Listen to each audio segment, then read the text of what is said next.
گەورە میهرەبان سڵاوتان لێبێ بینەرانی بەڕێز و خۆشەویستی کەناڵی ئاسمانی پێیام. خۆشحاڵین لە بەرنمەیەکی تری ستۆدیۆی 194 لە هەولێری پایتەختەوە لەگەڵ ئێوە ئازوو خۆشەویستین بۆ ناساندن و زیاتر ڕوونکردنەوەی بەرنامەی لیستی کۆمەڵی ئیسلامی کوردستان و پرۆژە و پلان و کاری داهاتووی کاندیدانی کۆمەڵی ئیسلامی کوردستان. بۆ ئەم ڕۆژ پۆلێک لە کاندیدانی لیستی 194 میوانن لەگەڵ دوو کارجێڕی بەڕێزی مەڵبەندی هەولێری کۆمەڵی ئیسلامی کوردستان بۆ باسکردن لە پلانی کۆمەڵی ئیسلامی کوردستان لە هەڵبژاردننی سی ئەم مانگە. میوانەکانم دەناسێنم لە سەرەتادا سوپاسیان دەکەم بۆ ئامادەبوونی هەمویان. لە لای ڕاستەوە بەڕێز مامۆستا عەبدولکەریم عەبدولواحید کارجێڕی مەڵبەندی سێی هەولێری کۆمەڵی ئیسلامی کوردستان، بەڕێز سعدی مستەفا کارجێڕی مەڵبەندی سێی هەولێری کۆمەڵی ئیسلامی کوردستان، بەڕێز شکوریە شێخانی کاندیدی ژمارە 6 لە لیستی کۆمەڵی ئیسلامی کوردستان، بەڕێز مامۆستا عوسمان کانی کوردەیی کاندیدی ژمارە 7 لە لیستی کۆمەڵی ئیسلامی کوردستان ژمارە 194، بەڕێز ڕووپاک ئەحمەد یاساناس و یاسایی کاندیدی ژمارە 15 لە لیستی کۆمەڵی ئیسلامی کوردستان، بەڕێز موسلیم عەبدوڵڵا قەسرێ کاندیدی ژمارە 35 لە لیستی 194 کۆمەڵی ئیسلامی کوردستان، یاساناس مەهدی هەمزە کاندیدی ژمارە 39 بە خێراتنی هەموو لایەکتان دەکەین. لە سەرەتای بەرنامەکە دەمانەوێت سیڤی هەموو کاندیدەکان بێ ئازوو خۆشەویست ئاشنا بکەین. لە سیڤی مامۆستا شکوریە شێخانی کاندیدی ژمارە 6ەوە دەست پێ دەکەین، بینەری سیڤی شکوریە شێخانی دەبن. فەرموون. شکوریە ئیسماعیل مستەفا ناسراو بە شکوریە شێخانی لە ساڵی 1999 لە کۆلێژی ئاداب بە پلەی باش بڕوانامەی بەکالۆرسی بەدەستێناوە. لە ساڵی 2008 لە زانکۆی جیهانی بۆ زانستە ئیسلامی و مرۆییەکان لەندەن نووسینگەی ئەولێر بڕوانامەی ماستەری بەدەستێنا لە بواری فقی ئیسلامی بە پلەی زۆر باشە. 5 ساڵ بەرپرسی بەشی خوشکان بووە لە دەستگای نووری حکمە بۆ فێرکردن و لەبەرکردنی قورئانی پیرۆز. ئەندامی دەستەی باڵا لە ئینستیتیوتی ژیار بۆ پەروەردە و زانستە مرۆییەکان. ئەندامی پەرلەمانی کوردستان بووە لە خولی چوارەم. هەوڵی زۆری داوە بۆ هۆشیارکردنەوەی ئافرەتان لە بواری ڕۆشنبیری و پەروەردە و پێگەیاندن و پەیوەستکردنیان بە قورئان و فەرمووتەوە.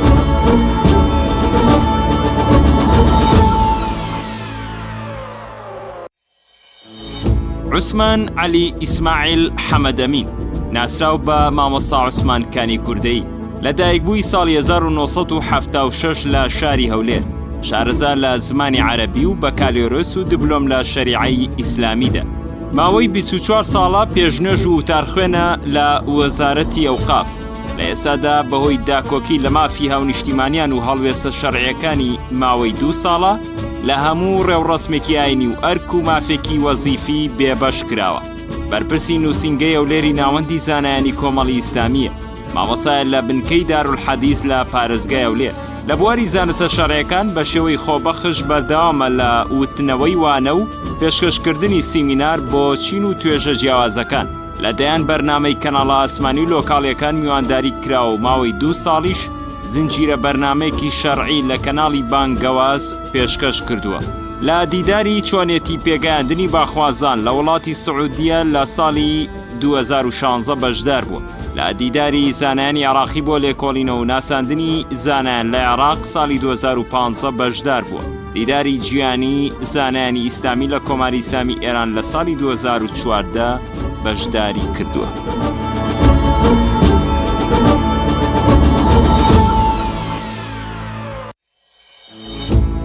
ڕووپاک ئەحمەد ڕەحمان لە دایکبووی ساڵی 1989 دەرچووی کۆلێژی یاسا، ویشەی پارێزەر پلەی خەبیر لە دادگای کەتنی هەولێر. 3 ساڵ لە ڕێکخراوەکانی داکۆکیکار لە مافەکانی ئافرەتان کاری کردووە. 4 ساڵ لە بوارەکانی یاسا و مافی مرۆڤ کاری کردووە. بەشدار بووە لە بەشێک لە لیژنەکانی پەرلەمان بۆ هەمواری یاساکان. بەشداری کردووە لە چەندەها خوڵ و سیمینار و وەرکشۆپ و فۆکس گرۆپ لە بوارەکانی ئافرەت، گەنجان و لاوان، هەڵبژاردن و گەشەپێدانی مرۆیی. خاوەنی بڕوانامەی دامەزراندنی حزبە سیاسیەکانە لە ڕێکخراوی ئەمریکی NDI. کارگەری لقی خوشکان بووە، ئەندامی تۆڕی هاوبەشی ڕێکخراوەکانی ئافرەتان بووە، کارگەری مەڵبەندی سێی هەولێر بووە.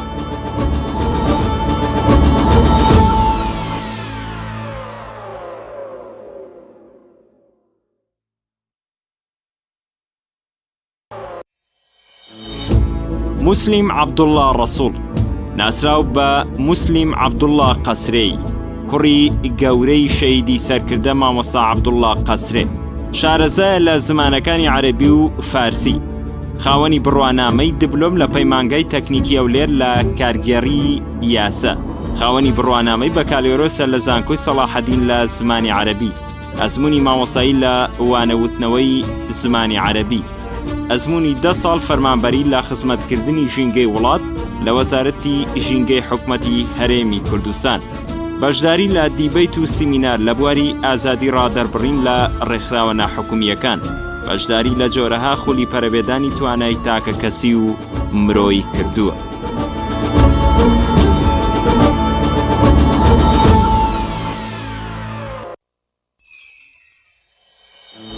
مادی حەمزە حەمەد حەسەن ناسراو بە مافناس مادی حەمزە سووسەیی، لەدایکبووی ساڵی 1983 لە هەولێر، شارەزایی لە زمانی عەرەبی، بەکالۆرس لە یاسا، دیپلۆم لە زانستی کۆمپیوتەر، خاوەنی بڕوانامەی تیۆتی لە ئاکادیمیای ژیانی کەنەدی بۆ ڕاوێژ و ڕایەنان، ماوەی 12 ساڵ خزمەتی فەرمانبەری کە ماوەی 8 ساڵ لە دامەزراوی ژینگە و ماوەی 4 ساڵ لە وەزارەتی پەروەردە خزمەتی پێشکەش کردووە، ماوەی 2 ساڵ و 6 مانگ نووسینگەی وەزیری هەرێم بۆ کاروباری ژینگەی بەڕێوە بردووە، سەرۆکی ڕێکخراوی بەختەوەری خێزانی و کارگەری ئەنجومەنی باڵای دەستەی یاساناسانە لە کوردستان، خاوەنی پرۆژە یاسای گەشەپێدانی خێزانیە کە پێشکەشی پەرلەمان کراوە لە ساڵی 2014دا.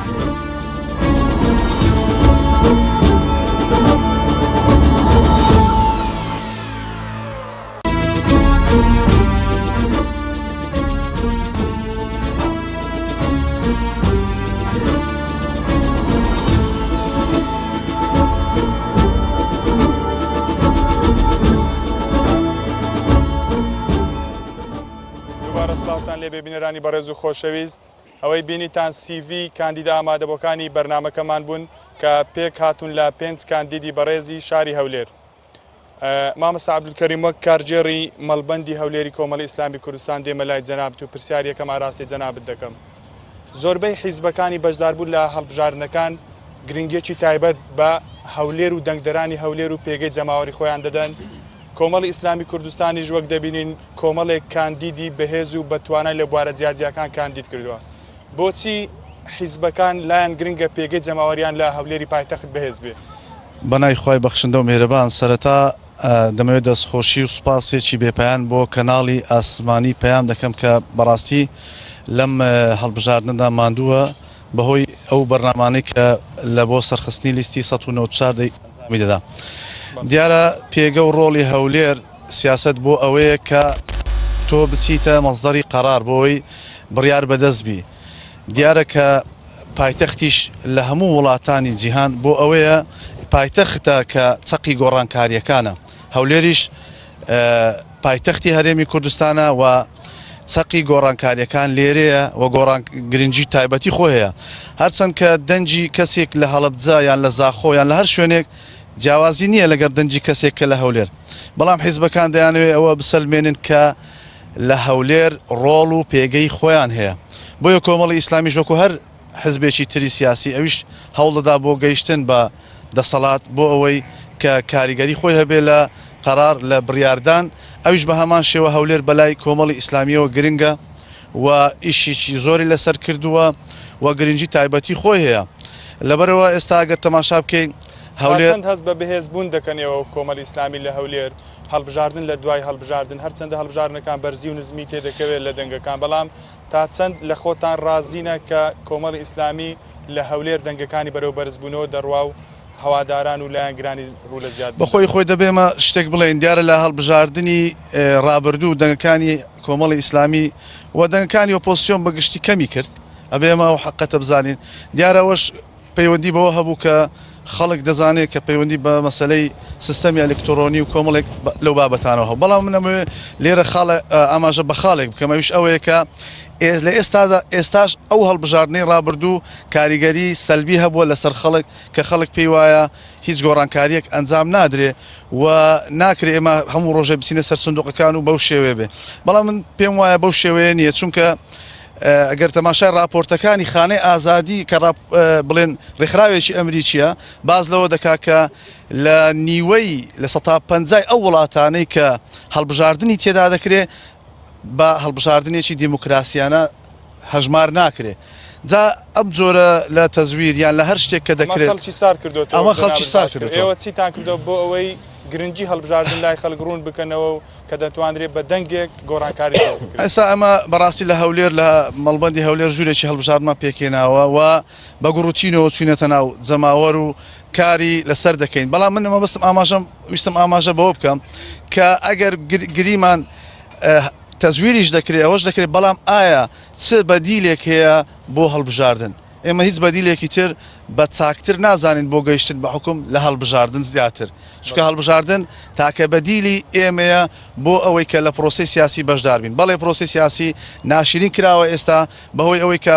زۆرە ڕەفتارە سیاسیانە ئەنجام دەدرێت و کاریگەری سەلبی هەبووە و نەک هەر لەسەر خەڵک بەڵام بەڵکو لەسەر پێگەی و ڕۆڵی هەرێمی کوردستانیش کە تەماشا دەکەین ئێستا لە بەغدا پێگە و ڕۆڵی هەرێمی کوردستان لاواز بووە لەبەرەوەی کە لایەنەکان بە زۆرێک ڕەفتاریان کردووە لەگەڵ یەکتر و بە تایبەت هەردوو لایانی دەسەڵات کە بە زۆرێک ڕەفتاریان کردووە کە پێگە و ڕۆڵیان لە بەغداش لاواز بە بۆی ئەمە کار لەسەرەوە دەکەین کە خەڵک بچێتە دەنگدان ئەگەر بڵێن لە 125 دەسەڵاتدارەکان بتوانن تەزویر بکەن بەڵام لە کۆتاییدا خۆ هێشتا 175 ماوە ئێمە دەزانین کە لە هەڵبژاردنەکانی ڕابردوو لە هەڵبژاردنەکانی ساڵی 92 تا دەگاتە ئێستا لە 92 100 کورسیان هەبوو دواتر لە 2005 بوو بە 75 کورسی پاشان 2009 بوو بە 59 کورسی لە 2013 بوو بە 54 کورسی حیزبەکانی دەسەڵات کە گرنگە ئێمە ئەو حەقەتانە بزانین و خەڵک بچێتە سەر سندوقەکانی دەنگدان بۆ ئەوەی گۆڕانکاری ڕیشەیی بۆ خزمەتی خەڵک ئەنجام بدەین. بەڵێ دەستخۆش کاک عەبدولکەریم مامۆستا سەعدی وەک کاک عەبدولکەریم گوتی کۆمەڵی ئیسلامی لە هەولێر بە گوڕوتینەوە دەستی بە بانگەشەکانی کردووە بە پلانی جۆرا و جۆر تا چەند خەڵکی هەولێر و دەوروبەری وەکو پایتەختی هەرێمی کوردستان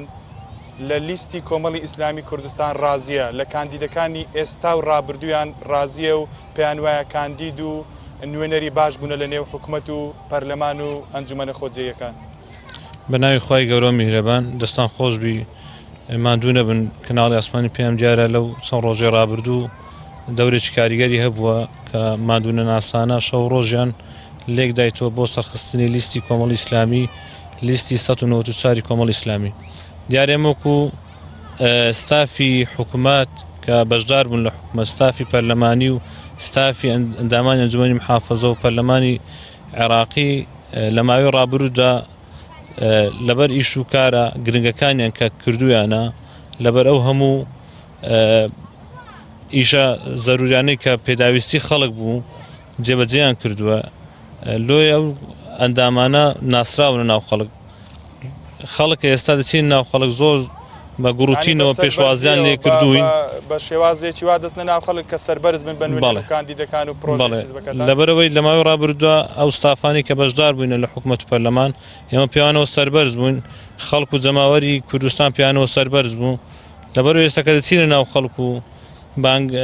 بانگێشی دەکەین لە بۆ لیستی 194 کۆمەڵی ئیسلامی بەدەنگمانەوە دێن و ئیستیزابەیەکی زۆر باش کراوە ماوەی ڕابردوودا چەند ڕۆژێک چوین بۆ ناو بازار و هەر ئەم ڕۆژ لە دەوروبەری هەولێر چوینە بۆ ناو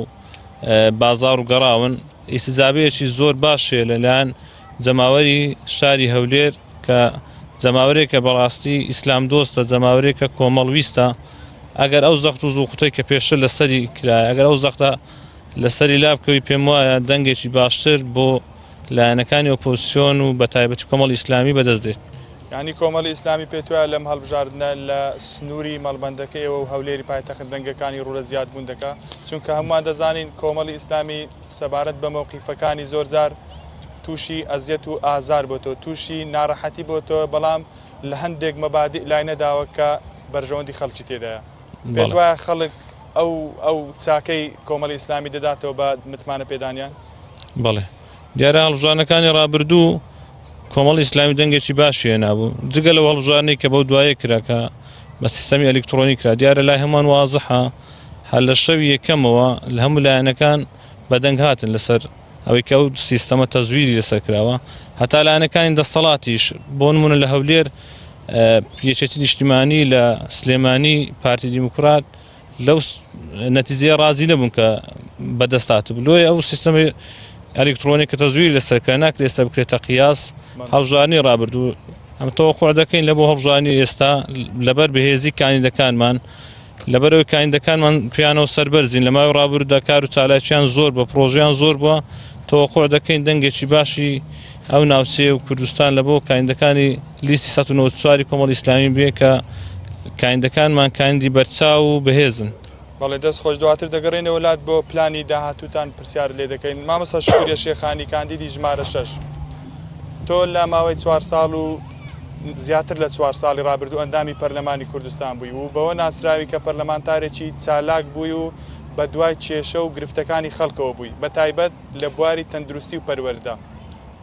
دەتەوێت لە 4 ساڵی داهاتوو درێژە پێدەری ئەو ڕێبازت بی یاخود کار و پرۆژەی ترت هەیە کە زیاتر خزمەتی خەڵکی کوردستان و ئەو بوارانەی کە تۆ تیادا شارەزایت لێ هەیە بەنای خۆی گەورە میهرەبان سڵاو لە بیسەران و بینەرانی کەناڵی ئاسمانی پەیام سپاس بۆ ئەم دەرفەتە بەڵێ ئێمە وەکو ئەندامی فراکسیۆنی کۆمەڵی ئیسلامی بەڵێ ئێمە وەکو ئەندامێکی فراکسیۆنی کۆمەڵی ئیسلامی لە ماوەی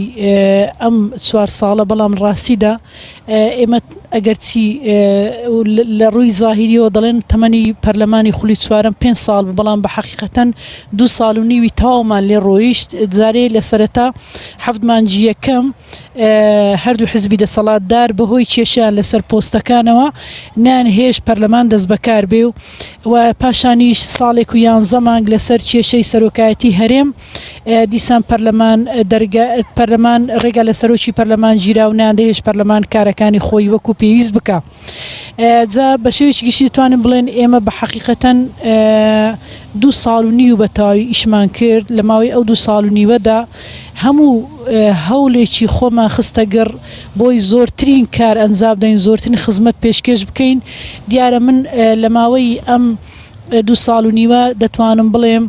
لە 3 بازنەدا ئیشم کردووە بازنەی یەکەم وەکو پەرلەمانتارێک بازنەی دووەم وەکو ئەندامێکی فراکسیۆنی کۆمەڵی ئیسلامی کە بە فراکسیۆن بە ستاف ئیشمان کرد بازنەی سێمیش وەکو ئەندامێکی لێژنەی پەروەردە و خوێنی باڵا هاوکات ئەندامی لێژنەی تەندروستی و ژینگەکاری زۆرمان کرد سوپاس بۆ خوای گەورە کە جەنابەت لێی ئەندام بووی تایبەت بوو بە بەشێکی زۆری خەڵکی کوردستان و ژمارەیەکی زۆر خەڵک لەو بوارانە کێشیان هەبە بۆچی ئەو دوو لیژنە خزمەت گوزارێت هەڵبژارت کە تیادا خزمەت بکەیت بڵێ دیارە ئەو دوو لێژنە لەبەرەوەی لەبەر چەند هۆکارێک هۆکاری یەکەمەوە بوو کە بەڕاستی لێژنەی تەندروستی هەموو خەڵک پێویستی پێهەیە دەتوانم بڵێم هەر 5 ملیۆن خەڵکی هەرێمی کوردستان پێویستی پێهەیە وەلینکی ڕاستە و خۆمان هەبوو لەگەر هاوڵاتیان ڕۆژانە کێشە و گرفتیان هەیە بۆ پەیوەندیان بە ئێمە کردووە بۆیە هەر لە هەمان کاتیشدا لێژنەی پەروەردە و خوێنی باڵا زیاتر لە 2 ملیۆن کەس کە دەکەوتە ژێر سەقفی ئەم دوو لێژنەیە کە کێشە و گرفتی زۆر کەم و کورتی زۆر لەم دوو وەزارەتە هەبووە و هاوڵاتی کێشە و گرفتی زۆری هەبووە ئێمەش ئەگەرچی قورساییەکی زۆرمان کەوت بە سەر شان و زۆر ماندوو بووین بەڵام ئەومان پێخۆش بوو بەوە زۆر دڵمان ئارام بوو کە خزمەتێکی زۆرمان پێشکەش کرد و توانیمان کێشە و گرفتی دەیە هاوڵاتی چارەسەر بکەین و ڕۆژانە پێشوازیمان لە خەڵک دەکرد و سەردانی لە هەردوو وەزارەتی پەروەردە و خوێنی باڵا و وەزارەتی تەندروستی بەردەوام سەردانمان کردووە هەر بۆ لای وەزیرەکان و وەزارەتەکان و هەروها بۆ لای مستەشفایەکان و قوتابخانەکان و ئەو شوێنەی کە پەیوەندیان بە ئێمە کردبێ هەندێک جاریشێ پەیوەندی نەکراوە هەر بۆ بەسەرکردنەوە و دڵنیابوون سەردانی بەردەواممان کردووە بە شێوەیەکی گشتی من دەتوانم بڵێم لە ماوەی ئەم خولەدا زیاتر لە 300 کێشەم چارەسەر کرد کە پەیوەندیان بە قوتابیان و خوێندکاران و هەروەها مامۆستایان و تەندروستکاران هەبووە و هەروەها نۆ پرۆژه یاسام پێشکەش کرد کە بە تەنها خۆم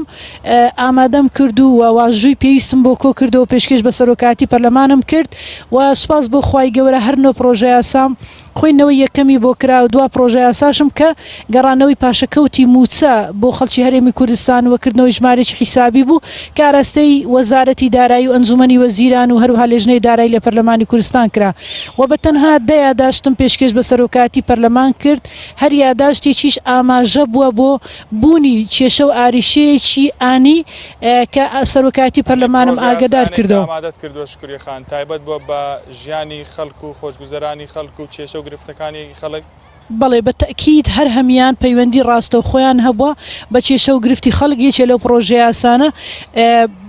دابینکردنی موچەیەکی شایستە بۆ منداڵانی بێباوک و ئافرەتانی بێسەرپەرشتیار هەروەها هەموارکردنەوەی سندوقی کۆمەچی شێرپەنجە کە تەنها یەک نەخۆشی لە خۆ دەگرێت تەنها ئەو کەسانێک کە شێرپەنجیان هەبێت هاوکاری بکرێن بەڵام من داوای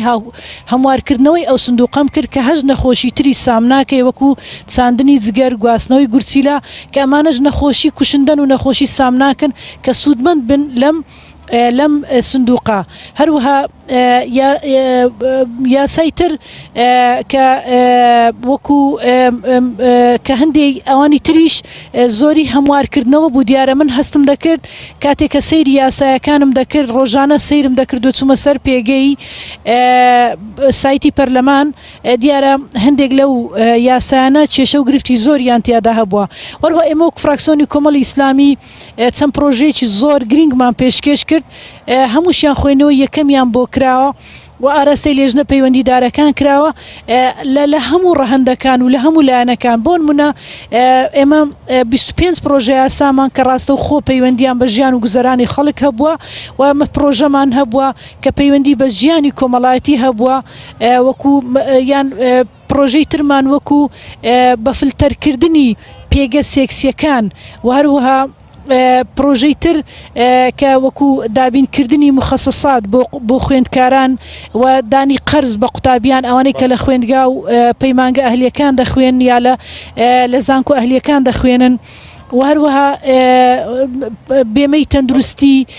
و هەروەها بێمەی کۆمەڵایەتی و دابینکردنی موچە بۆ خانمانی ماڵەوە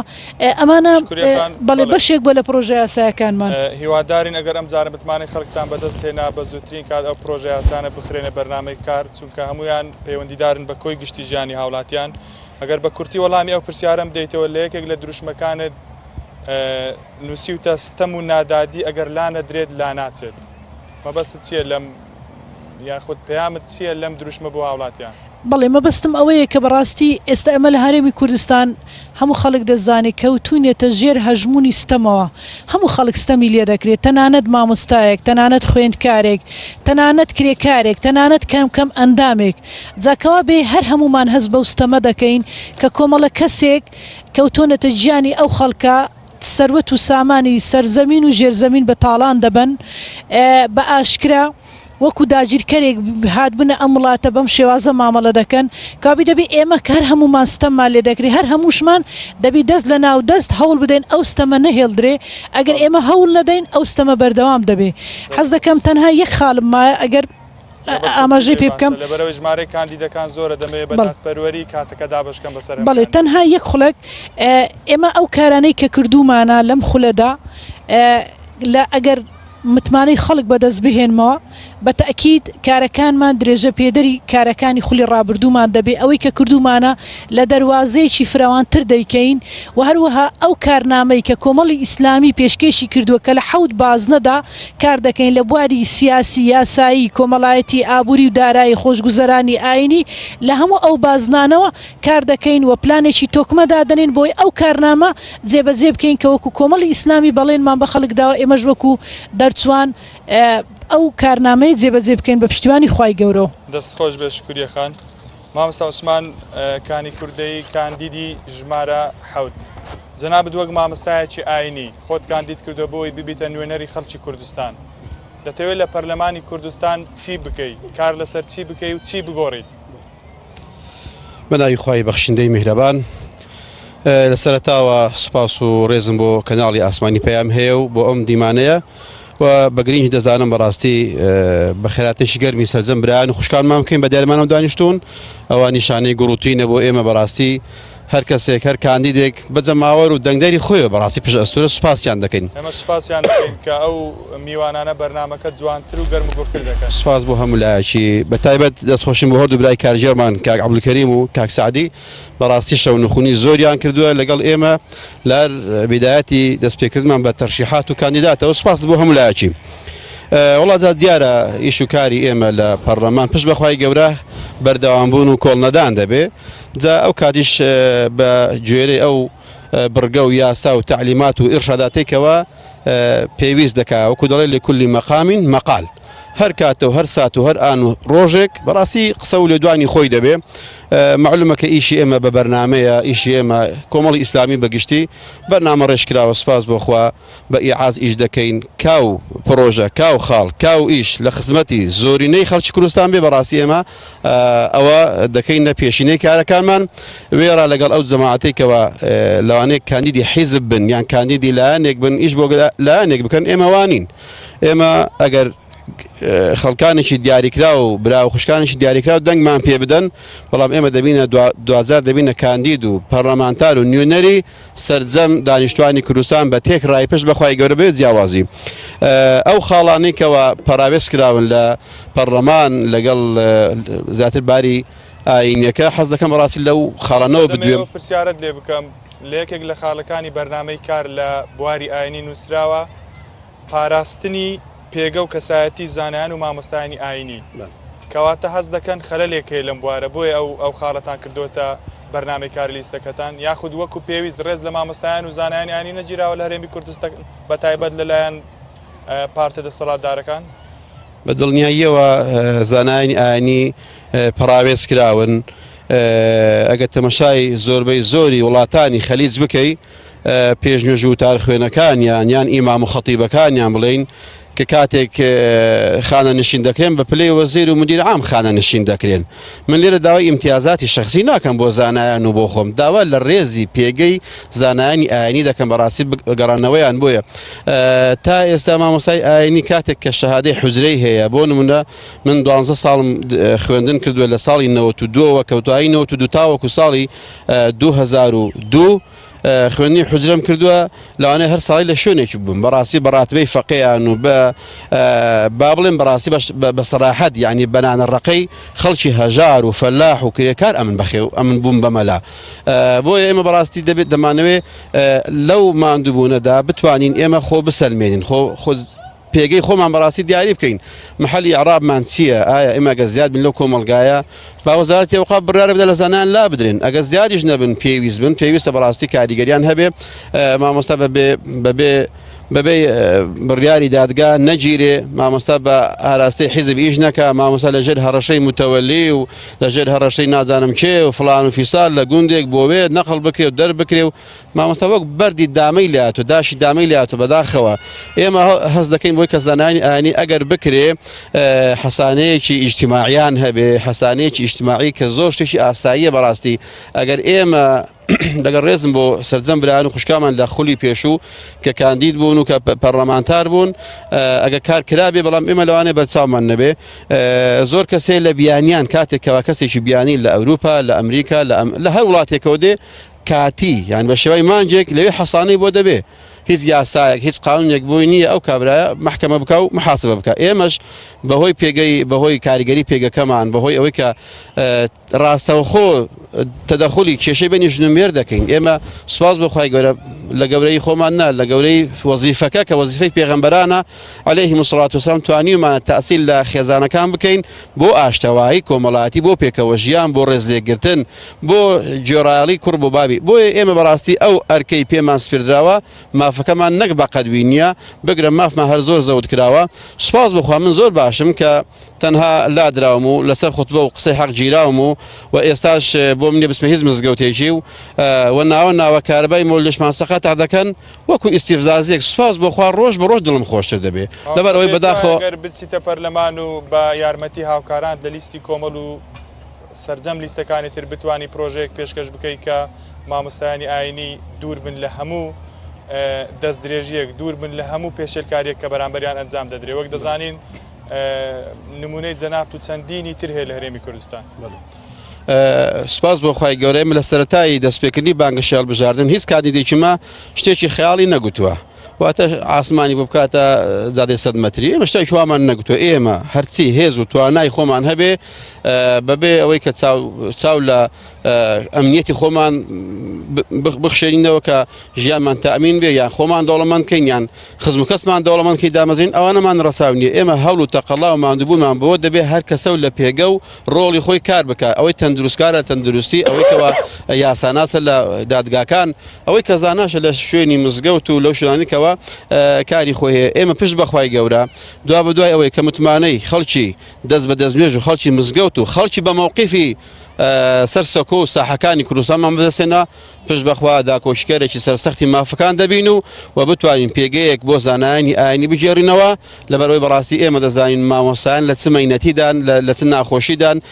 مزگەوتی وا هەیە کە دەست پێ دەکات بە دروستکردنی لەگەڵ ڕێزم بۆ متەوەلیان 3000 دەفرۆشرێت تا پرۆژەکە تەواو دەکرێت. ئەوەش بەڕاستی لایانی پەیوەندیدات تیدا بەرپرسیارە. مامۆستای ئاینی بە قسەی متەوەلیەک یا بە قسەی براگەورەیەک مامۆستا دەردەکرێت و دەهێنرێ. زۆر سیناریۆ هەیە لەسەر زانایان دەکرێت بەداخەوە. تا ئێستا مامۆستامان هەیە لە وتاربێژی دەرکراوە لە هەفتەی ڕابردوو لە شارەکانی کوردستان مامۆستامان دەرکراوە لەبەر ئەوەی بەس گوتوێتی دەنگدان ئەمانەتە. خوش فەرمان دەکات ئەمانەت بگەێنن بە خەڵکی خاوەن سیقە و متمانە گوتیانەوە تۆ لەگە کۆمەڵی ئیسلامیتە. من چ بکەم کە ئەمانەت لەکن کۆمەڵی ئیسلامی زۆر پیرۆزە. من چ بکەم کاتێک کە باسی ڕازگۆیی دەکرێت کۆمەڵی ئیسلامی خەڵک سیر دەکات، کە باسی سەرکردەی مەرد دەکرێت خەڵک مامۆستا عەلیباپیر دەبینێ، کە باسی ئەندام و لایەنگرانی کۆمەڵی ئیسلامی دەکرێت و کە ڕازگۆ بن خەڵک ئەو سیما و نورانیە جوانانە دەبینێ. ئەوە بەڕاستی تاوانی ئێمە نیە کە مامۆستایەک دەڵێت دەنگدان شەهادەتە و ئەمانەتە، خەڵک دەڵێ ئەها ئەوە لەگەڵ کۆمەڵی ئیسلامیەتی، کە بەداخەوە بەڕاستی مامۆستایانی ئاین لەژێر زۆرترین هەڕەشەی هەم خەڵک و هەم حکوومەتدان. ئەگەر حەق دەڵێ ئەوە حکوومەت دەگری، ئەگەر ناحەقیش دەڵێ بەڕاستی معلومتانە کە الساکت عن الحق شەیطان ئەخرس. حاشا دەڕوتان کەسێک لە ڕاستی و حەق بێدەنگ بۆ ئەو وەکو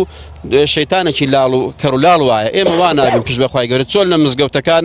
لەگەڵ مینبەر بەڕاستی سەنگەرمان دروست کرد بوو بۆ بەرگریکردن لە خاک و لە خەڵک و لە ئاینی خوا، و هەمان پیشەمان دەبێت لە پەرلەمانیش ئینشاڵڵا مینبەر بۆ حەق گوتن و هەروەها سەنگەر بۆ بەرگریکردن، و هەروەها دەبینە خزمەتکارێکی سادە و بەسیتی ئەم دەنگدەرانەی کەوا سیقە متمانەمان پێ دەکەن پشت بەخوای گەورە. بە هیوان متمانەی خەڵکی کوردستان بەدەست بێنی مامۆستا. دەڕۆینە لای ڕووپاک خان. ڕووپاک ئەحمەد کاندیدی ژمارە 15 لە هەرێمی کوردستان زۆر جار لایەنەکان و دەستگاکانی ڕاگەیاندن باس لە داگیرکردنی مولک و ماڵی گشتی دەکرێت لەلایەن حیزبەکان بەکارهێنان لە بەرژەوەندی تایبەتی خۆیان. جەنابەت وەکو یاساییەک چت پێ بۆ ئەوەی کە متمانەی خەڵکت بەدەستێنا کار بکەی بۆ جێرانەوەی مولک و ماڵی گشتی بۆ حکوومەت و هاوڵاتیان هەرێمی کوردستان؟ سەرەتا دەستخۆشتان لێ دەکەم بۆ بەرزکەی بۆی بە باشی دەنگەکە دوبیستین سوپاست دەکەی. بەڵێ سوپاس. سەرەتا دەستخۆشتان لێ دەکەم بۆ ڕێخستنی ئەم بەرنامەیە و سوپاسی بینەران و ئامادەبووان دەکەم لە خوشکان و برایان. بەڵێ بەنسبەت مولک و ماڵی گشتی دەبین لە هەرێمی کوردستان ئەوەی کە داگیر کراوە مولک و ماڵی گشتیە و مولک و ماڵی گشتی بۆ بەرژەوەندی شەخسی و حیزبی دەسەڵات بەکار هاتووە. ئێمە وەکو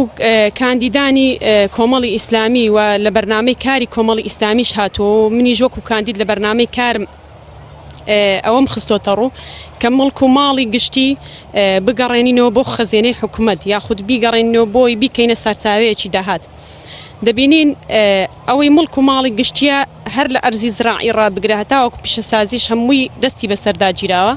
و لە خزمەتی کۆمپانیایەکانی سرد بە حیزبی دەسەڵات بەکارهێنراون. ئێمە دەتوانین بە پرۆژە یاسا لە پەرلەمان ئەو مڵک و ماڵە گشتیانە بە جۆرێک بگەڕێنینەوە کەوا لیژنەیەک لە پەرلەمان پێک بهێنین. ئەم لیژنەیە کاری ئەوە بێ چاودێری هەر لە ساڵی 1992 کە یەکەم خولی پەرلەمان بوو کە هەڵبژاردن بۆ پەرلەمان کرا، چاودێری ئەو مڵک و ماڵە گشتیانە بکە کەوا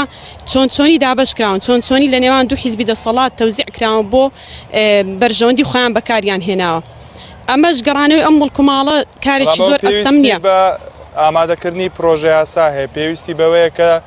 ژمارە یاسای ئەندامانی پەرلەمان پشتگیریت بکەن بۆ ئەوەی ئەو پرۆژه یاسایە سەر بخەیت. بەڵێ ئێمە وەکو کۆمەڵی ئیسلامی و وەکو کاندیدانی کۆمەڵی ئیسلامی بەرنامەی کارمان خستۆتە ڕوو بۆ دەنگدەرانی هەرێمی کوردستان.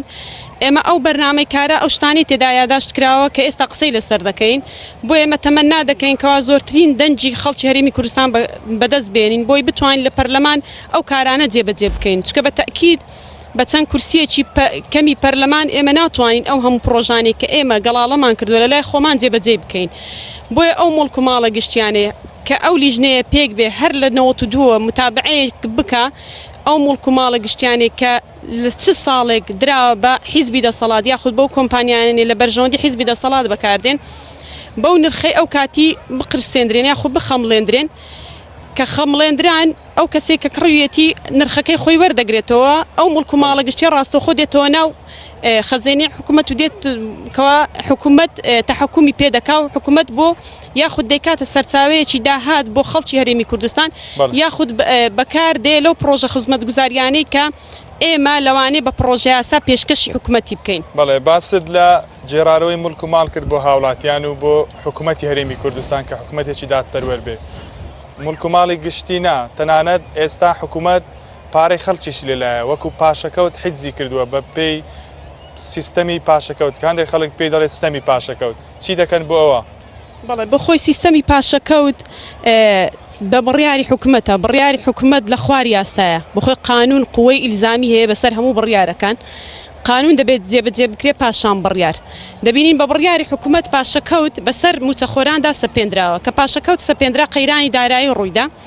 کە قەیرانی دارایی ڕوویدا هەلی کار نەما بۆ گەنجان و بۆ خەڵکی وڵات ئەو کاتیارە درا وەزیرەکانی کۆمەڵی ئیسلامیش لە ناو حکوومەت بوون ئایا بەڕاوێژ و پرسی ئەوانش بۆ یاخود بەڵێ بە تەکید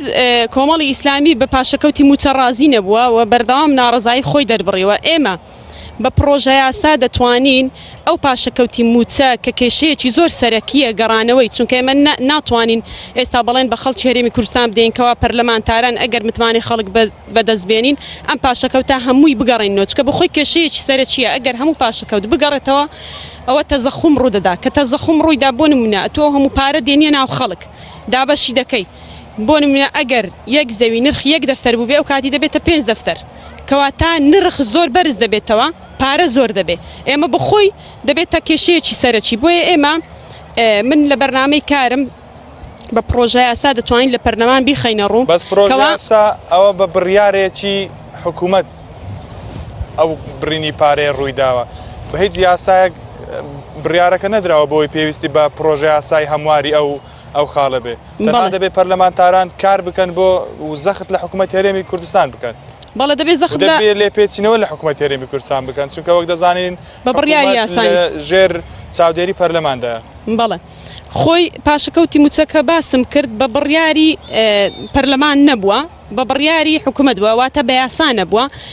ئێمە ئەگەر بمانەوێت ئەم پاشەکەوتە هەڵگرین وەکو باسم کرد کێشەیەکی سەرەکیە و کێشەی زۆرمان لە هەرێمی کوردستان لە ڕووی ئابووری بۆ دروست دەبێت بۆیە ئێمە دەتوانین بە پرۆژە یاسا پێشکەشی پەرلەمانی بکەین و پاشان بیدەنێ دەسەڵاتی جێبەجێکردن کەوا حکوومەت چەند کۆمپانیایەکی وە بەرهێنان پێک بێنەوە دروستی بکە بۆی کارەکەی بکاتە مساهەمە موچەخۆران چەند موچەیان بە پێ ئەو موچەی کە لێی بڕاوە سەهمی لەو کۆمپانیایە هەبێ ئەوە لە چەند ڕوویەکەوە ئێمە دەتوانین سوودی لێ بین موچەخۆران مستەفید دەبن قازانج دەکەن و حکوومەتیش کارێکی وە بەرهێنانی کردو قازانج دەکا و داهاتی زۆر دەبێ و هەروەها ئەو تەزەخومەی کە هەیە کە ڕووی لە هەرێمی کوردستان کردووە کە پاشەکەوت بگەڕێتەوە ئەو تەزەخومە نامێنێ بەلەروپاخان دەمەوێت پرسیارە چکت لێ بکەم بەشێکی زۆری دەستگاکانی ڕاگەیاندن و بەشێکی زۆری خەڵک دەڵێ یاساوەکو بە یەکسانی بەسەر هەموو هاوڵاتیان هەرێمی کوردستان جێبەجێ ناکرێ ئەوەش هەمان تێبینیتان هەیە و قسەتان لەسەر ئەم بوارە چییە؟ بەڵێ پێم وایە ئەوەی لە کوردستان جێبەجێ ناکرێ یاسایە سەروەرنەبوونی یاسایە پێم وایە حیزب و دەسەڵات لە سەروی یاساون وە خەڵکی هەژار لە خوار یاسایە واتە خەڵکی هەژار یاسا بەس خەڵکی هەڵژار دەگرێتەوە و جێبەجێکردنی یاساش تەنها لەسەر خەڵکی هەژارە و لەسەر خەڵکی بێدەسەڵاتە بۆیە ئێمە هەوڵ دەدەین کەوا قیمەتی یاسا بگەڕێنەوە چونکە یاسا دەبینین لە هەرێمی کوردستان پێشێل دەکرێت دەبینین لە دادگاکان ئەگە هەر بەس یەک تۆزور دیکەینەوە بینە سەر دادوەرەکان هەمویان بە تەسکیە حیزبی بوونەتە دادوەر ئەو محەد قەزایی هەیە کە 2 ساڵی دەخوێنی دەرچووی کۆلێژی یاسا پاش چەند ساڵ لە خزمەتی 2 ساڵ دەچێتە محەد قەزایی و لێوێ دەخوێنی و دەبێتە دادوەر و داواکاری گشتی ئەو محەد قەزاییە ئەوەی تەسکیە حیزبی نەبێ ناتوانێت بچێت لەوێ بخوێنێ کە مافی هەموو یاساییەکە مافی هەموو یاساناس و هەموو دەرچوویەکی یاسایە پاش 15 ساڵ لە خزمەتی یاسایی خۆی بچێت لە محەد قەزایی بخوێنێ و هەروەها ئەنجومەنی دادوەری هەمووی لە ژێردەسەڵاتی حیزبیدایە ئەنجومەنی دادوەری هەتا ئێستا دادوەرێکی بێلایەن بەبێت تەسکیە حیزبی لە ئەنجومەنی دادوەری ناتوانێت خزمەت پێشکەش بکە و هەروەها ئەو مەسلەی کە بڕینی موچەکە باسم کرد ئەویش پێچەوانەی یاسایە ینی کەوا یاسای لەسەر جێبەجێ نەکراوە و هەروەها ئازادی ڕادەربڕین ئازادی تاک کە ئەمە هەموو لە جاڕنامەی مافی مرۆڤ هاتووە کە تاک دەبێ لە چەند ڕوویەک لە ژیانی ئازاد بێ ئازادی ڕادەربڕین ئازادی خۆپیشاندان ئازادی مافی ژیان دەبینین گەنجی وڵاتەکەمایان خەڵکی هەرێمی کوردستان مافی ژیانی نییە دەبینین گەنجی وڵات کە سەرەتایی ترین مافی ژیانە نیەتی هەلیکاری نیان و هەروەها گەنج و نەوت پێم وایە بەیەکەوە هەناردەی دەرەوەی هەرێم دەکرێن دەستخۆش ڕووپاخان بە هێوای سەرکەوتن بۆ جەنابیشت مامۆستا مسلیم جەنابێت لە ماوەی ڕابردوودا ماوەیەک لە کەرتی پەروەردە خزمەت کردووە و شارەزایەکی باشت لەو بوارە پێیا کردووە دەتەوێت بۆ بەرەو پێشچوونی کەرتی پەروەردە و فێرکردن چی بکەیت یاخود گرفتەکانی بەردەم پەروەردە و فێرکردن لە هەرێمی کوردستان چییە؟ بسم الله الرحمن الرحیم سەرەتا سڵاو ڕێزم هەیە بۆ ئامادەبووان و بۆ بینەرانی خۆشەویست سڵاوم هەیە بە تەواوی هاونیشتیمانیانم سپاس بۆ کەناڵی ئاسمانی پێیان بۆم دەرفەتە بەڵێ دیارە کاک ئاکاری خۆشەویست ئێمە لە کوردستان دەژین کوردستانیش لە ئەنجامی دەسەڵاتی 27 ساڵەی حکومڕانی لە هەرێمەکەمان هیچ کەرتێک لە هەموو بوارێک لە بوارەکان لە پەروەردە لە کوشتتوکاڵ لە بواری یاسا لە بواری خزمەتگوزاری بە شێوەیەکی گشتی دوور نییە بە دوور نییە لە کەم و کوڕی بە دوور نییە لە کێشە و گرفت بۆیە لە کەرتی پەروەردەدا ئەگەر بین بەس پێناسەیەکی بکەین دەبینین جگە لە پێناسەیەکی سەقەت ناتوانین پێناسەیەکی دروستی کەرتی پەروەردە بکەین وی بەڕاستی چارەسەرکردنی ئەو سەقەتیە گەورەیە بەڵێ بێگومان ئێمە من وەکو مامۆسایەک لەو بوارەدا کە چەند ساڵێک ئەزمونم هەیە دەتوانم کە بۆ شێوەیەکی گشتی لە چەند خاڵێکدا کورتی کەینەوە کە پێم وایە زۆر هەڵدەگرێ بەڵام هەر بە شێوەیەکی کورد یەکەمیان دانانی یاسایەک بۆ پاراستنی شکۆی مامۆستا کە بەداخەوە لە قۆناغەکانی ڕابردوودا بینیمان مامۆستا کە چینێکە کە توێژێکە پەروەردەی جیل و کۆمەڵگەی لەسەربەندە بینیمان تا ئەو پەڕی دەرفەت پێشێل کرا بێڕێزی بەرامبەر کرا بەڵێ ینی قودسیەتی شکێنرا لە لای قوتابی پێشەموو شتێک کە مامۆستایەتی ئەزمموی لێوەردەگرێت فێری دەکا شارەزایی دەکەەوە بە هەمان شێوە لە لای خێزان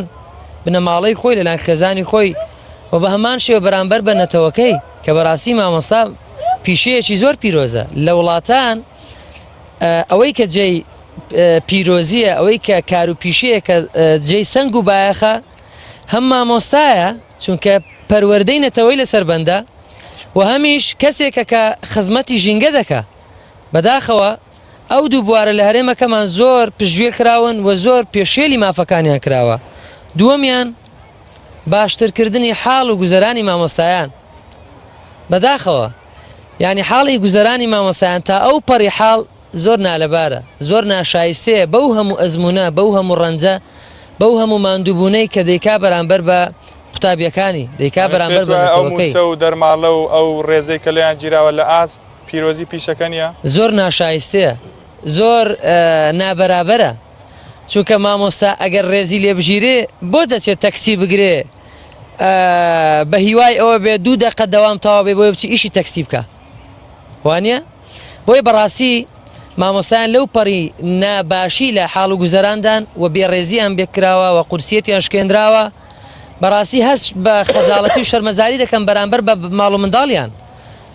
نەیانتوانی وە بوارێک بڕەخسێنن بۆ مامۆستایانی خۆشەویست کە بە مێشک و دڵ و دەروونێکی سافەوە بچنە پۆل بچنە سەفەکانیانەوە بتوانن نەوەیەکی جوان پەروەردە بکەن لە داهاتوودا ئەزمموی خوێندنیان پێشکەش بکەن بۆی کە قوتابیەکی زیتەڵ و زیرەک و چالاک دەربچێت لە داهاتوودا بکا بە ئاوات و مافەکانی و کۆمەلگەی لەسەر بنیاد بنرێ. سەبارەت بە مافی مامۆستایان سەبارەت بە سیستەمی پەروەردە و شێوازی پەروەردەکردنی ڕۆڵەکانی وڵات ئەجا لە بواری پەروەردە بەڕاستی پێویستە چاو جێڕانەوە بە بواری پەروەردە بکرێ بەداخەوە. ئێستا کەرتی پەروەردە لە زانکۆ پەیمانگاکان و لە خوێندنگا سەرەتایی و ناوەندی و دواناوەندەکانی حکومی ڕۆژ بەڕۆژ بەرەو بێبایەخی دەڕوە، ڕۆژ بە ڕۆژ بەرەو لاوازی دەڕوە. تۆ سیرکە ئەوەی کە دەسەڵاتدارە ئەوەی کە دۆڵەمەندە دەچێت زانکۆیەک دەکاتەوە لە بەرامبەردا چێ زەرر دەکات، چێ بایەخی دێتە خوارێ زانکۆ پەیمانگە حکومیەکان. ئەگەر قوتابخانەی هەلیش لە بنەڕەتی و لە سەرەتایەوە ئێستا بەشێکی زۆری بێگومان ئەوە قۆناغەکانی خوێندنن ڕۆژ بە ڕۆژ کەرتی پەروەردە لە زانکۆ پەیمانگا و قوتابخانە ئەهلی قوتابخانە حکومیەکان بەرەو لاوازی دەڕوا. سەبەبەکەش چییە؟ دەستگرتنی دەسەڵاتێکی زۆر ستەمکارە و بازرگانیکردنە بەنەوەکانی دوا ڕۆژ بە زانست بازرگانیکردنە بە پەروەردەکردنی نەوەکانی داهاتوو بۆ دەستکەوتنی چەند عانەیەک دەچن چی دەکەن؟ زانکۆ پەیمانگا تایبەتیەکان و ئەهلیەکان احتیمامی پێدەن گرنگی پێدەن لە هەموو بوارەکان دەیکەنەوە لە بەرامبەردا ئەو کەسێک کە هەژارە ئەو کەسێک کە نەدارە ئەو کەسێک کە دەسەڵاتی دارایی لاوازە ناتوانێت بچی منداڵەکانی بۆ ئەو زانکۆ پەیمانگا و خوێندنانەی ئەو خوێندنەی کە زیاتر احتیمامی پێدرێت کە مامۆستای بۆ دەهێنرێ لە دەرەوە زیاتر گرنگی پێدرێ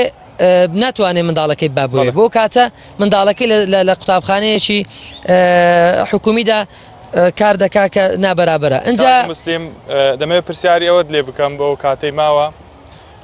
من پێش بەرنامەکە سەیری زۆربەی ئەکاونتە کۆمەڵایەتیەکانی کاندیدەکانم کرد. جەنابەت لە دروشمەکانت لە بەڵێنەکانت بە خەڵک زۆر باس لە گەنج دەکەی، باس لە خزمەتکردنی جیلی گەنج دەکەی. پێت وایە ئەو جیلە وەکو جیلی پەروەردە فەرامۆش کراوە؟ بێگومان جیلی دەزانین تۆ دەبیتە ئەندام پەرلەمان ناکرێت تەنها لە بوارێک خزمەت بکەی و کۆمەڵایەتی و بەداخەوە خزمەتکردن دەبێ شارەزایت لێ هەبێ. بەڵێ بەداخەوە جیلی گەنجان کە بەڕای زۆربەی زانایان سەتاچلی کۆمەلگا زۆربینەی کۆمەلگا پێک دێنێت. جیلێکە بەرەو پێشچوونی کۆمەلگا داهێنان لە نێو کۆمەلگا بەرەو پێشچوونی کەرتی پیشەسازی کەرتی کوشت و کاڵ کەرتی خوێندن هەموو ئەو بوارانەی لەسەر بەندە بۆ چونکە گەنج خاوەنی تاقە و توانایە، خاوەنی هێزە، خاوەنی بازووە، خاوەنی بیر و بۆچوونی ینی بیر و بۆچوون و دیدی نوێیە، خاوەنی گۆڕانکاریە، خاوەنی بەرەو پێشچوونی کۆمەلگایە. بۆیە گەنجان تا ئەو پەڕی بێهیوایی بێهیوا کراون مافەکانیان لێزەوت کراوە لیان قۆڕخ کراوە. ئەوە کە لە هەموو بوارێک لە بوارەکان کە شەهادەی هەیە نازانێت بڕوانامەکە لە چی بخاتە کار، ناتوانێت پرۆسی هاوسەرگیری بەدەست بگرێ و ناتوانێت لە بوارێک لە بوارەکان لە دەست بەتاڵی لە ئەو ئەزمونەی بخاتە کار کە بۆی تێکۆشاوە دەستی هێناوە لە قەیرانی ینی بێپارەیی باخەڵ بەتاڵی دەناڵێنێ. بۆیە بەڕاستی گەنجان فرامۆش کراون، گەنجان لە بواری سیاسیشدا فرامۆش کراون، بواریان بۆ نەڕخسێنراوە بێنە پێشەوە ئەزمونیان پێ بدرێ و بە هەمان شێوە و گەنجانەی کە لە بوارێک لە بوارەکان داهێنانیان هەیە. بینیمان لە ماوەکانی ڕابردوودا لە شاشە و لە تیڤیەکان چەندان گەنجمان بینی لە بوارە جۆر بە جۆرەکان داهێنانیان هەبوو، توانیان ئەو بیر و بۆچوون و زانست و ئەزمونیان کە لە بوارێکی تایبەتیانە داهێنان بکەم، بەڵام حکوومەت یاریمی کوردستان بەداخەوە نەیتوانی دەستیان بگرێت، نەتوانی لە بواری تایبەتی خۆیان بیان خاتە سەر ئیش و بتوانێت لە ڕێی کەرتی پیشەسازیەوە قەیرانی بێکاری گەنجان لەناو بەرێ کە بنخۆم یەکێک بوو لەو گەنجانەی بەهۆی ئەو قەیرانە دارایی کە تووشی وڵاتەکەمان بوو لە کارێک لە کاری تایبەتی دوور کرامەوە بۆ چونکە زیاتر لە بەپێی داتایەک زیاتر لە 1,500,000 کرێکار یاخود گەنج و لاو لە کارەکانیان دوور کراونەتەوە. ئەوە هەمویان بێئومێد کراون، ئەوە هەمویان بێناس کراون. چی دەبێت بۆ ئەوەی هەلی کار یاخود چارەسەرکردنی کێشەی گەنجان لە هەرێمی کوردستان چارەسەر بێگومان ئەوە بە پرۆژه یاسای باش دەکرێت، ئەوە بێگومان بە پرۆژه یاسایەک دەکرێت بەدەست پەرلەمانتار و بەرگژێرانی دەستپاک خەمخۆر لە کاکوونەتەوەکەیان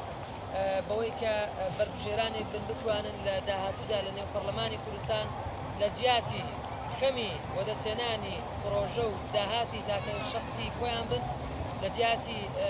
بۆ نمونە ئیهمالکردن و بێباکردنی پەرلەمان بن بە بایەخی خەمی خەڵکەوە بن و لە خەمی خەڵکاندا بن کار بۆ پرۆژه یاسایی بە پێس بکەن بۆی کە گەنجان ڕزگار بکەن لە بێکاری بۆی کە دەرفەتێک بڕەخسێنن کە گەنج بتوانێت لە شەهادەکەی متمانەی وەدەستێنێتەوە بتوانێت خۆی بخاتە سەریش و کارێکە لە بێهیوایی ڕزگار بکرێت بتوانن گەنجان زیاتر تاقە توانایە لە بواری خۆیان بخەنەگات ئێستا پێوە دەناڵێنن و لەو بێهیوایی کە ئێستا کراونەتە چوارچێوەی بێهیوایەتی زۆرەوە کە دەسەڵات پێم وابێت بە بەرنامەی کاری بۆ کردووە بۆی کە گەنج بێئومێد بێ لە گۆڕانکاری لە دەسەڵات بۆی کە گەنج بێئومێد بێ لە بەدەستێنانی بۆی کە گەنج بێئومێد بێ لە گۆڕانکاری لە دەسەڵات و لە بەدەستێنانی هەموو ئەو ئاوات و حەزانەی کە لە داهاتوودا بنیادی ژێرخانی خۆی لەسەر بکە بۆیە بەڕاستی پێویستە گەنجان متمانە بە کەسانێک بکەن کە لە خەمی گەنجانن متمانە بە کەسانێک بکەن کە لە نێو گەنجاندا دەژین لە نێو خەمەکانی گەنجانن و ئەرک و خەم و داخوازیەکانی گەنجان بخەنە سەرشانی خۆیان تا لە نێو هۆڵی پەرلەمان داکۆچی بکەن لە مافی گەنجان و بەجێیان نهێڵن زۆر پەرلەمانتار دەبینین بەڵێنی گەورە دەدا بەڵام نەیانتوانیوە لە خەمی گەنجاندا بن بۆیە بەڕاستی جیلێکە گەنج ئەبێ مشورخۆری تایبەتی هەبێ بەدەستێکی پاک و دوور لە گەندەڵی ئەمین ببیتە جێی متمانەی گەنجان و دەنگدەرانی هەرێمی کوردستان مامۆستا مەهدی یاساناس مەهدی حەمزە سوسەی زۆر باس لە مافی مرۆڤ دەکرێت لە هەرێمی کوردستان و باس لە پێشێرکاریەکان دەکرێت لە راپۆرتە نێوخۆی و نێودەوڵەتیەکان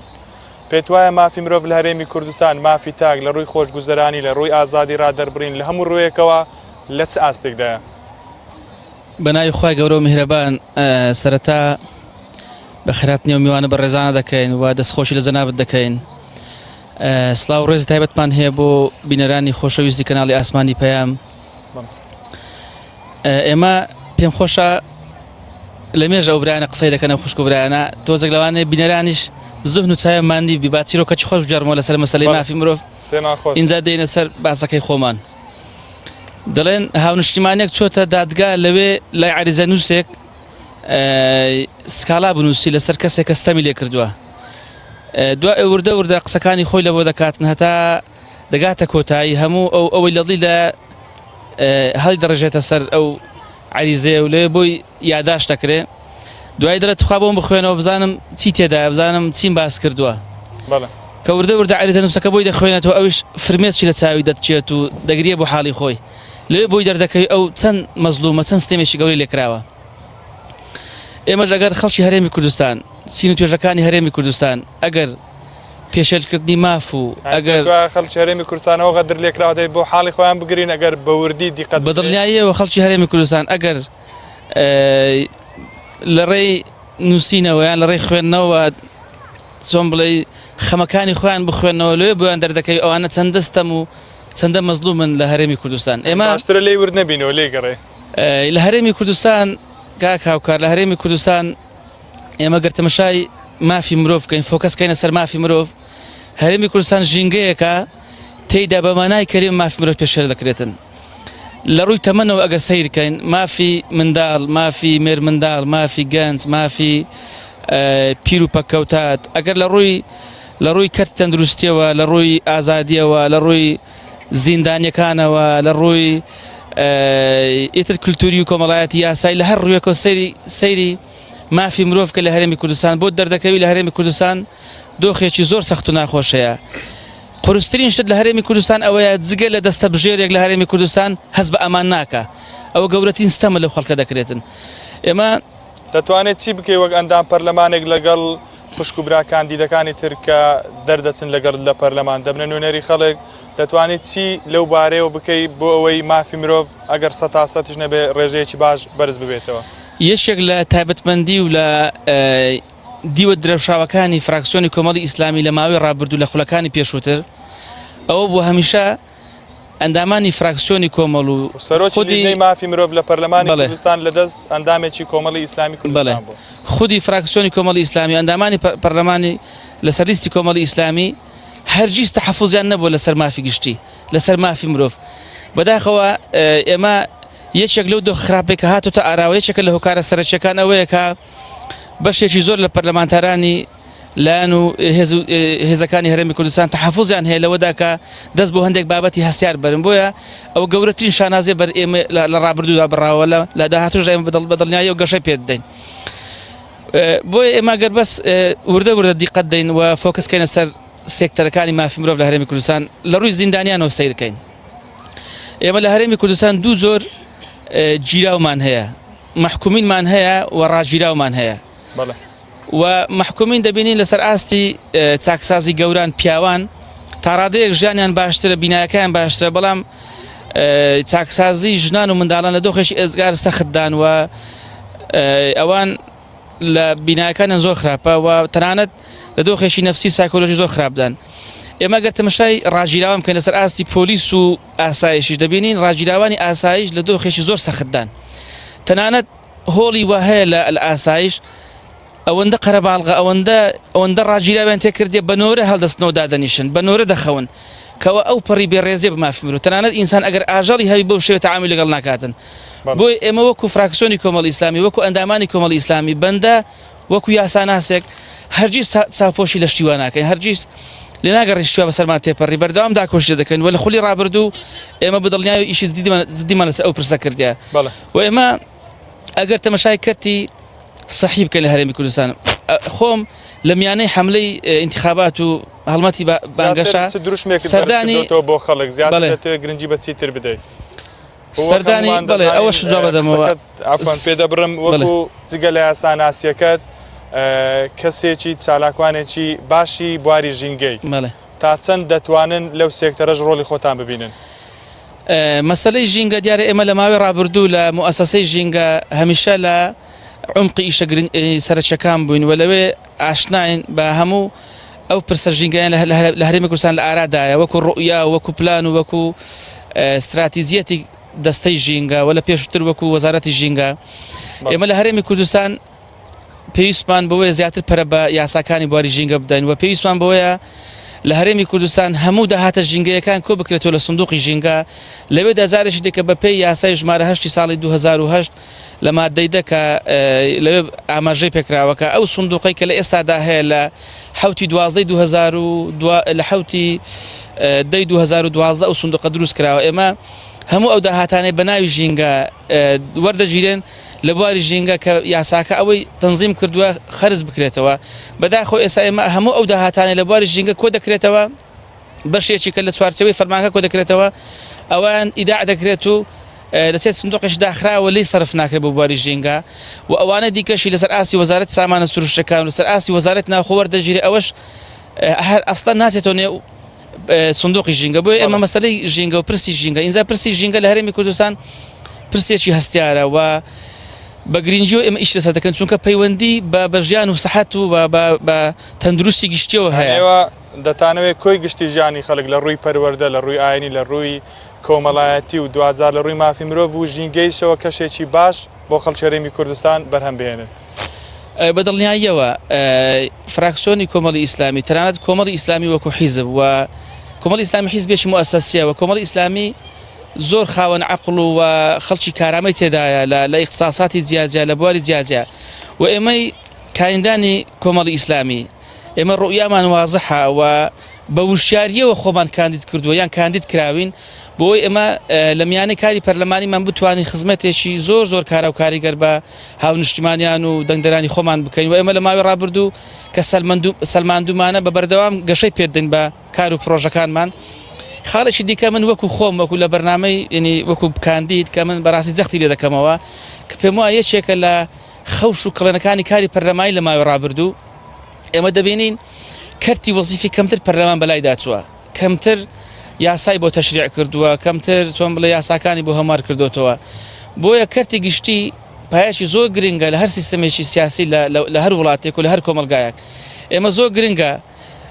بەجددی کار لەسەر ئەو پرسە بکەین. ئێمە ئەگەر دیقەت بدەین لە هەرێمی کوردستان کارمەندانی تەندروستی چە فەرمانبەران بەگشتی و مامۆستایان هەمیشە بەگشتی بازی چیانداوە بازی هەندێک یاسای خراپیانداوە بازی پێشەرکردنی یاسایانداوە بازی ئەوەنداوەکە لە هەرێمی کوردستان خەڵکێک بە ناوی بندیوار و بە ناوی فەزاوی بە ناوی یعنی پیسخۆری بوونەتە کۆسپ و ژان لەبەردەم کەرتی گشتی و لەبەردەم موچەخۆران بۆی ئەمە بە گرنگجیەوە لەو پرسە دەڕوانین و ئێمە داکۆچی لە مافی فەرمانبەران و ئەوانە دەکەن کە لە کەرتی گشتی کار دەکەن بۆی ئەمە بە ڕوئایەکی وازەحەوە بە پاکێزێکی ئینتیخابی گرنگەوە داخلی ئەم پرۆسەیە بوون و ئەم پاکێجەی ئێمە گرێبەستێکە لە نێوان ئێمە و دەنگدەرانمان کە ئەوەش لە قانون واری دەکە العقد شریعة المتعاقدین بۆ ئێمە ئەو پاکێجە عقدێکە و بەڵێن دەدەین کە بتوانین ئینشاءالله لە پەرلەمان و لە هۆڵی پەرلەمان و لە لیژنەگرنگەکان بۆ منە لیژنە یاسایی وەکو پارێزەر و وەکو داکۆچیکارێک لە ماف و بژێوی و تەنانەت ئێمەوەی ببنە جێی ڕەزامەندی بەڵێدەران و خەڵکێرێمی کوردستان بۆتەوە بۆ هەموو کاندیدەکان ئاخر قسەم ئێمە ناوبڕێک وەربگرین بەڵێ ئاخر قسەم بەس پێش ناوبڕەکە ئێمە یەکێک لە تایبەتمەندی و جیاوازەکانمان لەگەڵ هەر لیستێکی دیکە و هەر هێزێکی سیاسی دیکە ئێمە زۆر بەزدی کار لەسەر پرسی تەشریع دەکەی کە نابێ پێچەوانەی نەگۆڕەکانی ئیسلامبی و هەمیشە دەمانەوەی یاسا لەژێر چەتری ئیسلام و شریعەتی ئیسلامی و دەرچێ بەڵێ لە کۆتاییدا سوپاسان دەکەین دەمانەوێت ناوبڕێک وەربگرین دوای ناوبڕەکە دێنەوە لاتان و درێژە بە بەرنامەکەمان دەدەین